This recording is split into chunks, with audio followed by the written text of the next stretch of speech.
As Nigeria prepares to mark its centenary anniversary since the amalgamation in 1914, a group of ethnic nationalities is arguing that Nigeria will not legally qualify to be called a country from midnight December 31st, 2013. The Movement for New Nigeria (MNN) is of the view that the lifespan of the amalgamation treaty would have expired and ethnic nationalities will be free to declare self-autonomy. The group called this press conference in Lagos, where it marshaled its argument, saying it supports the proposed national conference of the federal government as an opportunity to discuss the future of the country. Today, 30th December, is about 24 hours to 31st December 2013, which will be the full cycle of the 100 years lifespan of the amalgamation of Nigeria in 1914. And we have come to inform the world, when I say we, the ethnic nationalities, as you saw represented here, have come to inform the world what their joint decisions are concerning their portion of Nigeria that is no more. Because technically Nigeria is dead, legally Nigeria is dead. It's only here because they're only going to tolerate it a short time longer because Mr. President has already called a meeting.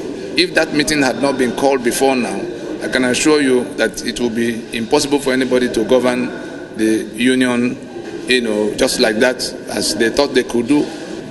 President Jonathan gave everybody an opportunity to talk about how this country can continue, and they are just calling him names unjustly.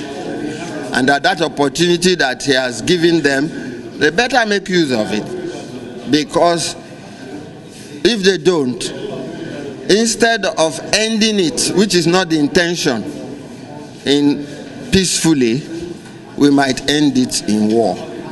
And it's an opportunity that everybody should jump at. For about 15-20 years now, we've all been agitating for a new constitution, a proper constitution that will allow us to be federating units, that will allow each unit to develop at its own pace, and nobody is being pulled back to accommodate another person, another unit. For example, a lot of our children, we send them to school, they graduate, they do youth corps, there's no work. We now have to encourage an architect to become a carpenter, to become a painter. A lawyer now sells clothes, a lawyer now does hair, which is unfair. After all the stress they've gone through in the university, they could have they could have done all that thing first time. Then even sending them to youth corps in all these northern places, you see what happens to them. So we've been agitating for a long time for a new way to set up Nigeria, either to set up a proper republic where each unit will be independent, or we balkanize and break up. Reacting to the open letter by former President Olusegun Obasanjo to President Goodluck Jonathan, the MNN says Obasanjo had no moral backing to write such a letter to the president, accusing the former president of being grossly guilty of all the allegations contained in his letter. On President Jonathan's response to the letter, this is what the president of MNN had to say. I personally think that Jonathan's reply was a mistake, in the sense that he should have ignored Obasanjo for the bloody nuisance, forgive my French, that he is. The national conference is due to hold sometime next year. The group says it will be going to the conference to push its position. Whether it will be able to secure the buy-in of other groups that will be attending the conference remains a big question. Endurance Akuru, TV 360, Lagos.